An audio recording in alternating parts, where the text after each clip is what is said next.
নমস্কার, 7 নিউজ নেটওয়ার্কে আপনাদের স্বাগত। রহস্য মৃত্যুর ঘটনা ঘটল বীরভূমের রামপুরহাটের প্রাক্তন বিধায়ক এবং রাজ্যের প্রাক্তন ডেপুটি স্পিকার আশিস বন্দ্যোপাধ্যায়ের।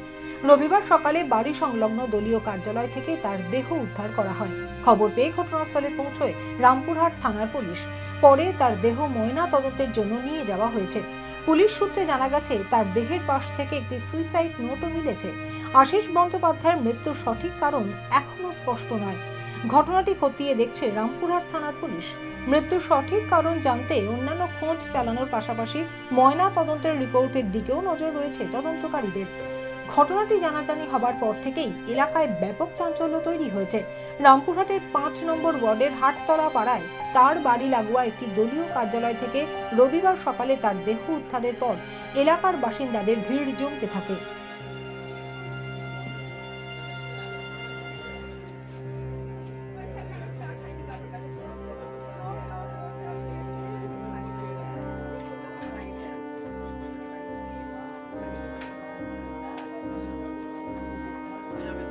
উল্লেখ্য, ছাত্রাবস্থা থেকেই রাজনীতির সঙ্গে যুক্ত প্রবীণ এই তৃণমূল নেতা 2001 সাল থেকে 2026 সাল পর্যন্ত টানা রামপুরহাটের বিধায়ক ছিলেন। ঠাঁই পেয়েছিলেন মমতা বন্দ্যোপাধ্যায়ের সরকারের মন্ত্রিসভাতেও। ছিলেন রাজ্যের প্রাক্তন স্কুল শিক্ষামন্ত্রী এবং কৃষিমন্ত্রী। দায়িত্ব সামলেছেন বিধানসভার ডেপুটি স্পিকারেরও। শিক্ষকতার সঙ্গেও যুক্ত ছিলেন আশিস বন্দ্যোপাধ্যায়। তবে 2026-এর বিধানসভা নির্বাচনে বিজেপি প্রার্থীর কাছে হেরে যাওয়ার পর থেকে রাজনীতিতে তাকে আর তেমন সক্রিয়ভাবে দেখা যায়নি। তার দীর্ঘ রাজনৈতিক জীবনে কোনো দুর্নীতির সঙ্গে জড়িত হননি। অন্যান্য দলের নেতাকর্মীদের সঙ্গে রাজনৈতিক মতবিরোধ থাকলেও কখনো তা ব্যক্তিগত শত্রুতায় রূপ নেয়নি। এমনটাই জানালেন তার এহেন অস্বাভাবিক মৃত্যুতে শোকাহত স্থানীয় বাসিন্দারা।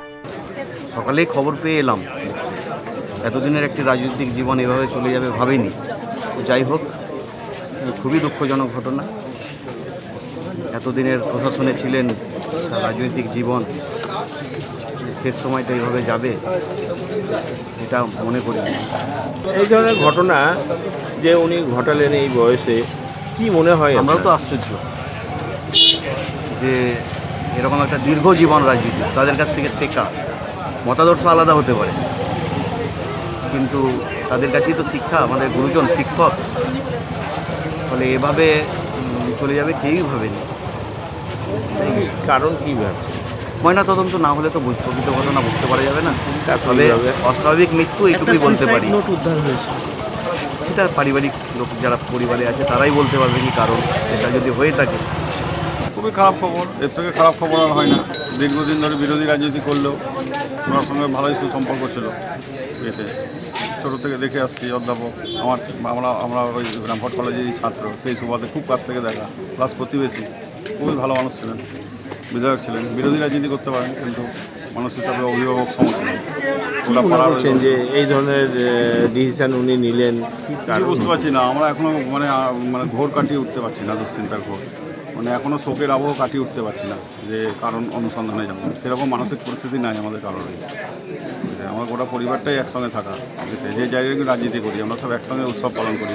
গতকালও উনি অরবিন্দ জন্মদিন পালন করেছেন, পতাকা উত্তোলন করেছেন, স্বাভাবিক চন্দ্রে হাঁটাচলা করতেন। মনের মধ্যে কী আলোড়ন চলেছে আমরা কখনোই অনুধাবন করতে পারিনি। খুবই খারাপ লাগছে। এর থেকে বাজে খবর আর হয় না রামপুরহাটের রাজনীতি। খুব ছোটোর থেকে যবে থেকে বড় হয়েছে ওনাকে বিরোধী পরিসরে রাজনীতি করতে দেখেছি।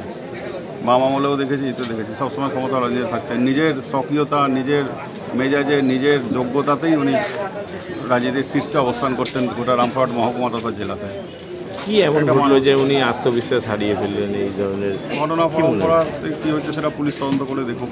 আমরা তো কিছুই খুঁজে পাচ্ছি না এই মুহূর্তে। শোকের আবহ থেকে না কাটালে আমরা এখন বুঝতে পারছি না কী হয়েছিল, কী ঘটনা, কী ঘটেছিল, কী কারণে এরকম নিলেন। শ্যামল পালের রিপোর্ট, 7 নিউজ নেটওয়ার্ক। আরও বিভিন্ন খবরের আপডেট জানতে হলে অবশ্যই সাবস্ক্রাইব করুন 7 নিউজ নেটওয়ার্ক চ্যানেলটি, কারণ আপনাদের একটা সাবস্ক্রিপশন আমাদের কাছে অত্যন্ত মূল্যবান। পাশাপাশি অবশ্যই ফলো করুন আমাদের হোয়াটসঅ্যাপ চ্যানেলটিও। জয় হিন্দ।